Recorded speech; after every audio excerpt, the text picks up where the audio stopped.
Josephine Cumber, who's pensions correspondent at the Financial Times, who joins me now. Josephine, if I could ask you first off to explain to people, even as simple as myself, exactly what a triple lock means. What is it? Good morning to you.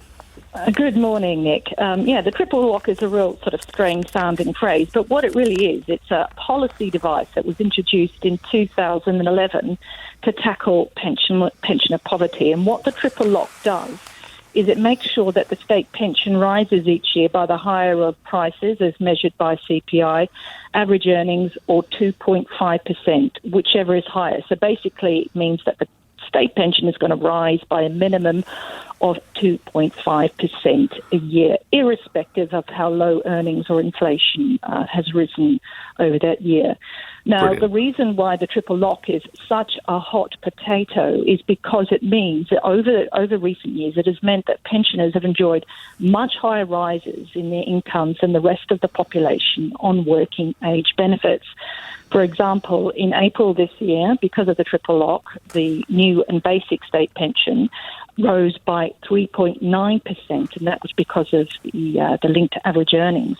In contrast, most working age benefits, including job seekers allowance, child benefit and housing benefit, only rose 1.7% this year because it's linked to inflation, to CPI, and it is not triple locked.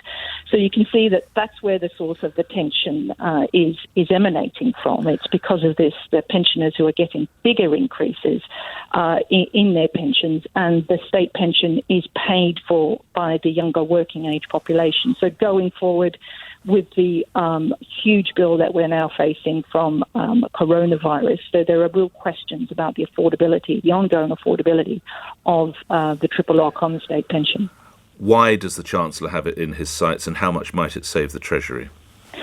Just to give you a bit of background, I mean, there's been a lot of debate about the triple lock, about keeping it. I mean, it was put in place really because the state pension had really dived to a low level by 2010. It has increased the state pension. It's done a job of raising the state pension, and that's why it's been kept in place. And it's been very difficult politically for the government to try and abandon the triple lock and go to something else that might be a bit cheaper.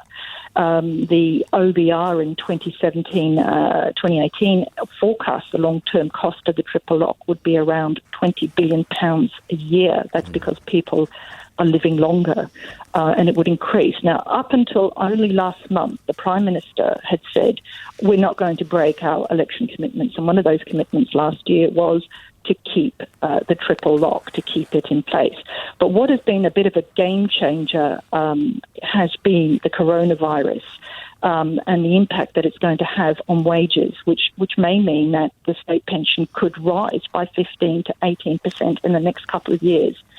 The reason why this might happen is because the unique issue facing the Chancellor is that the state pension is linked to wages, and there are forecasts that because of the furlough scheme, that wages could artificially rise by up to 18% over the next 2 years as the job retention scheme ends. What that could see is, state pensions rising by up to a fifth for pensioners, and that could mean there's been one estimate that could cost up to $20 billion in 1 year. So the government has to sort of face the dilemma now. Do they break the pledge, or do they pay up to a fifth if wages are increased, because the triple lock includes a commitment to pay whatever is higher, wages inflation or 2.5%.